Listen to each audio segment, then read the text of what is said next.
صحابہ یہ صاحبہ سے مشتق ہے، اور صاحبہ جو عربی زبان میں کہا جاتا ہے کسی کے ساتھ رہنے کو، کسی کو لازم پکڑنے کو، اور اسی لیے لغت کے اعتبار سے اور عرف عام کے اعتبار سے صاحب اس شخص کو کہا جاتا ہے جو کسی کے ساتھ چمٹا ہوا ہو، کسی کے ساتھ کسی کی صحبت میں برابر رہتا ہو. جیسے استاد اور شاگرد کا معاملہ ہے، آپ نے سنا ہوگا، مشہور اصطلاح ہے امام ابو حنیفہ رحمہ اللہ کے شاگردوں کے بارے میں، یہ اصطلاح بڑی معروف و مشہور ہے. کہا جاتا ہے کہ امام صاحب کے صاحبین، تو صاحبین ابو یوسف اور محمد کو کہا جاتا ہے، اور اس لیے کہا جاتا ہے کہ انہوں نے امام ابو حنیفہ رحمہ اللہ کے ساتھ یہ شاگردی کا ایک لمبا عرصہ گزارا. تو عرف عام میں صحابہ یا صاحبہ کا لفظ یا صاحب کا لفظ یہ اس شخص کے لیے کہا جاتا ہے جو کسی کے ساتھ لمبی مدت گزار رہا ہو یا لمبی مدت گزاری ہو. اسی سے بیوی جو انسان کی شریک حیات ہوتی ہے، پوری زندگی بھر کی شرکت جس کے ساتھ ہوتی ہے، اس کو صاحبہ کہا جاتا ہے. قرآن نے بھی صاحبۃ ولا ولدا کی تعبیر کو استعمال کیا ہے. تو یہاں پر آپ دیکھیں کہ یہ سارے اطلاقات جو صاحبہ کے ہیں یہ ان کے لیے بولے گئے جو کسی کے ساتھ لمبی مدت تک رہے. عرف عام میں بھی اسی کو صحابہ کہا جاتا ہے یا صاحب کہا جاتا ہے. لیکن بات جب صحابہ کی آتی ہے تو معاملہ ایسا نہیں ہے. اگر آپ محدثین کرام کی تشریحات کو دیکھیں تو یہاں پر کہا جاتا ہے کہ صاحب یا صحابی اس بندے کو کہا جائے گا جو راجح تعریف ہے کہ من رأى النبی صلی اللہ علیہ وسلم مؤمنا به ومات علی الاسلام، کہ ہر وہ بندہ جس نے حالت ایمان پر اللہ کے رسول صلی اللہ علیہ وسلم کو دیکھا، آپ صلی اللہ علیہ وسلم کا مشاہدہ کیا. عراقی نے رعا کے لفظ کو لقیہ سے تبدیل کر دیا ہے تاکہ نابینا صحابہ کو بھی اس کے اندر شامل کیا جا سکے. لیکن میں یہاں پر آپ سے کہنا چاہوں گا کہ رؤیت اور لقاء یہ دونوں الگ الگ مضمون ہے اور یہ دونوں ہی مطلوب ہیں. رؤیت بھی اور لقیہ بھی، یہ دونوں اپنی اپنی جگہ پر معنویت رکھتے ہیں. جس نے اللہ کے رسول صلی اللہ علیہ وسلم کو اب اس جسنے کے اندر مرد بھی آ گئے، عورتیں بھی آ گئیں، بچے بھی آ گئے، بالغ اور نابالغ، یہاں تک کہ سن تمیز سے نیچے سارے کے سارے لوگ آ گئے. من رآ یا من لقیہ اس کے اندر. اچھا، اور مذکر و مؤنث کے ساتھ تیسری جنس مخنث وہ بھی اس کے اندر شامل ہے. اسی طریقے سے انسان کے ساتھ ساتھ جنات بھی اس کے اندر شامل ہیں، وہ بھی صحابی ہیں جنہوں نے اللہ کے رسول صلی اللہ علیہ وسلم سے ملاقات کی یا آپ صلی اللہ علیہ وسلم کو دیکھا. تو من یہ ہر ایک کو شامل ہے. اس کے بعد رآ کا جو لفظ ہے،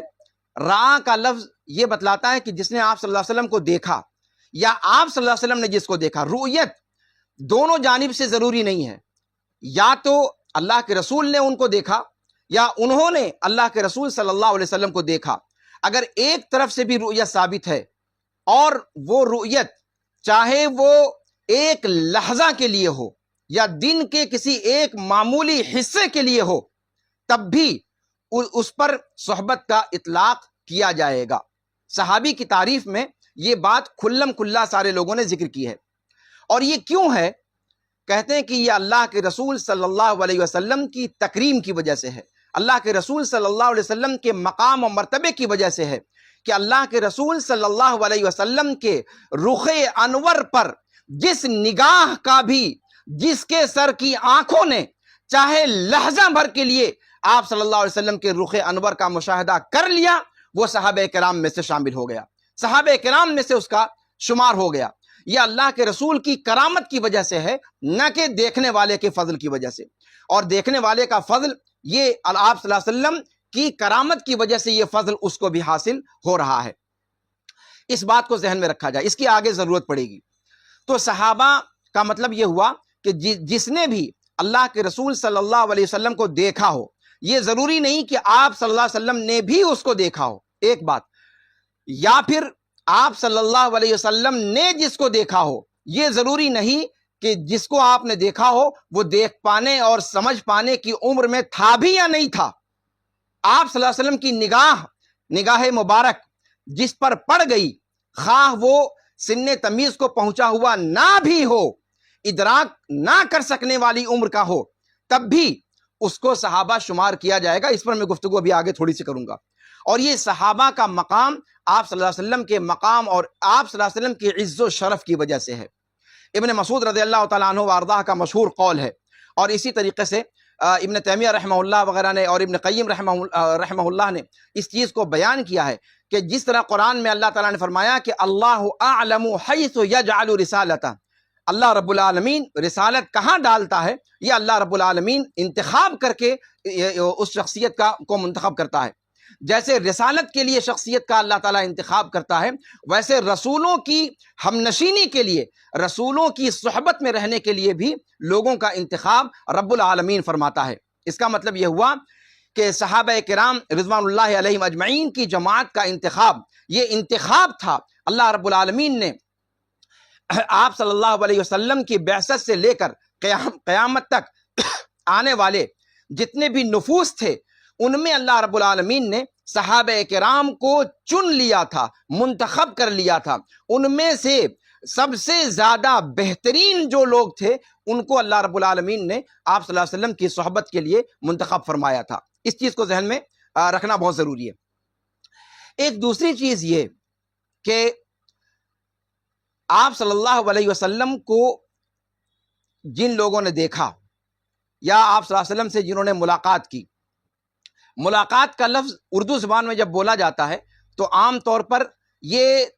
تصور ہوتا ہے کہ ملاقات جیسے ہم اور آپ ایک دوسرے کے ساتھ جا کر کے مصافحہ کرتے ہیں، ایک دوسرے کے ساتھ حال چال پوچھتے ہیں، اس کو ملاقات کہا جاتا ہے۔ لیکن یہاں پر جب لقی النبی کہا گیا ہے، یہاں لقاء سے مراد صرف اور صرف رؤیت ہے۔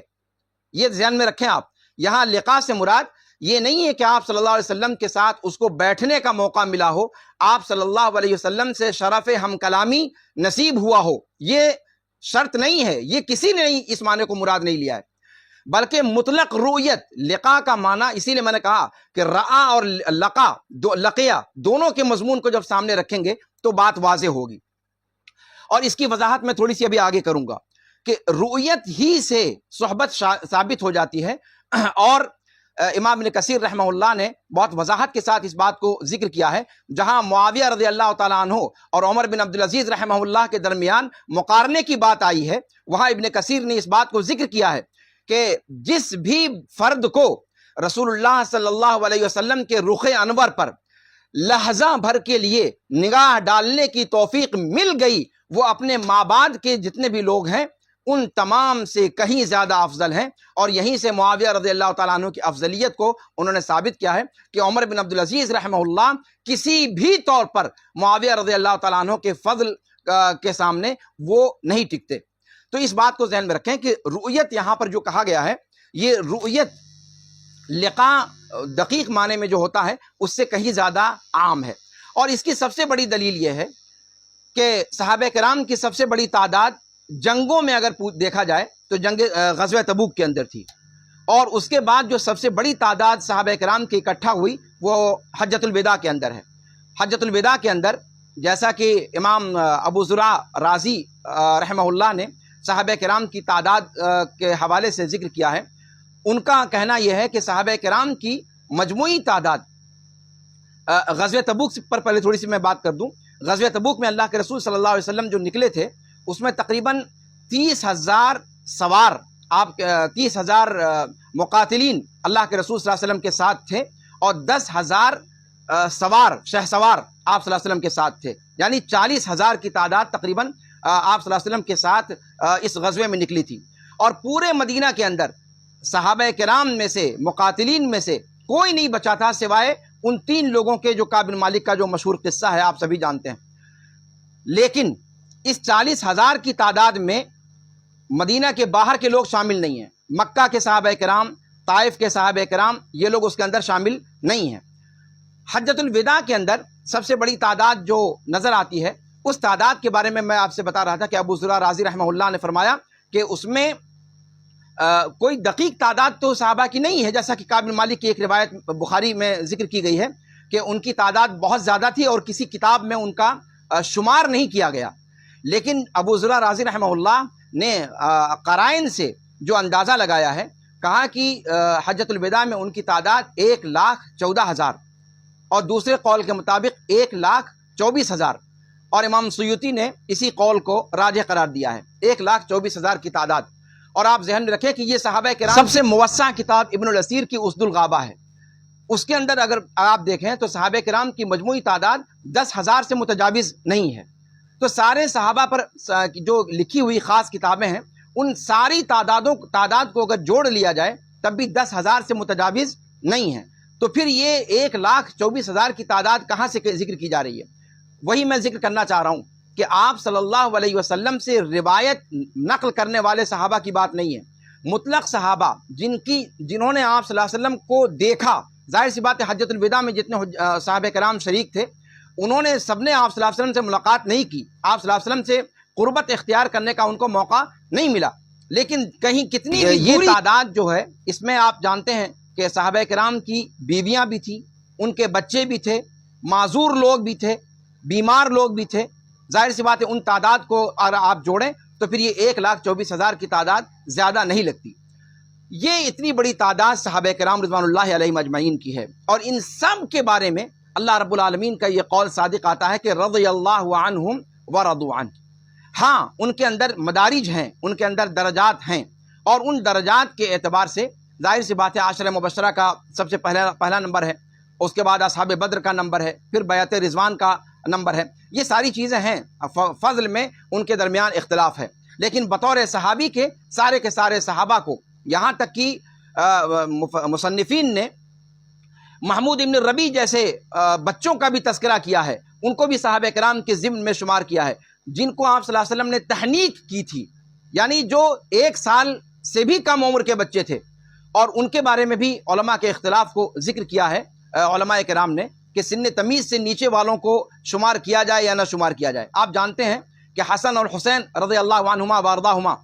یہ صغار صحابہ میں سے تھے، اور یہ سن تمیز کو بھی پہنچے ہوئے نہیں تھے، یا سن تمیز کے قریب تھے، لیکن جو باقی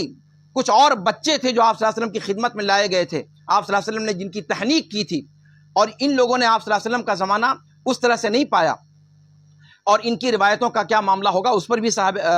مصنفین نے گفتگو کی ہے۔ حافظ ابن حجر رحمہ اللہ نے راجح قرار دیا ہے کہ یہ لوگ بھی صحابہ کے زمرے میں شامل ہو جائیں گے، گرچہ انہوں نے اپنے ہوش حواس میں آپ صلی اللہ علیہ وسلم کو نہیں دیکھا، لیکن آپ صلی اللہ علیہ وسلم کی نگاہ مبارک تو ان پر پڑی۔ اور یہیں سے میں کہہ رہا ہوں کہ رؤیت دو طرفہ ضروری نہیں ہے۔ صحابہ کی تعریف میں جو رؤیت کا ذکر ہے، یا صحابہ نے دیکھا ہو یا اللہ کے رسول نے دیکھا ہو، اور ان بچوں پر اللہ کے رسول صلی اللہ علیہ وسلم نے ان کو دیکھا، یہ چیز صادق آ رہی ہے۔ اور یہاں سے حافظ ابن حجر کہتے ہیں کہ ان بچوں کو بھی صحابہ کرام میں شمار کیا جائے گا۔ اتنا بڑا فضل ان کو حاصل ہو گیا صرف اللہ کے رسول صلی اللہ علیہ وسلم کی کرامت کی وجہ سے۔ عرف عام کی تعریف، لغوی تعریف، اس سے بغاوت کرتے ہوئے، لمبی صحبت کی قید کو ہٹاتے ہوئے، صرف ایک لحظہ کی رؤیت کی بنیاد پر صحبت کا لفظ ان کے لیے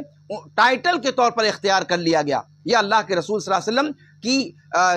کی تکریم کا معاملہ تھا۔ جب اللہ رب العالمین نے آپ صلی اللہ علیہ وسلم کو ایک بار دیکھ لینے والوں کا یہ فضل اور یہ مقام رکھا ہے، تو پھر آپ کا کیا خیال ہے ان لوگوں کے بارے میں جنہوں نے ایک لمبی مدت آپ صلی اللہ علیہ وسلم کی خدمت میں گزاری، جن کا ایمان میں جو سابقین اولین میں سے ہیں، یا جنہوں نے اللہ کے راستے میں مکمل طور پر آزمائشوں کا مقابلہ کیا۔ میں اشارہ کرنا چاہتا ہوں،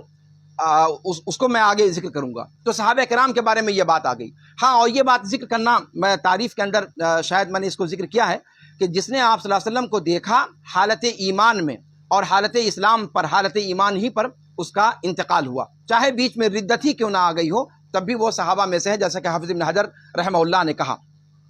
تو یہ معاملہ ہو گیا صحابہ کا۔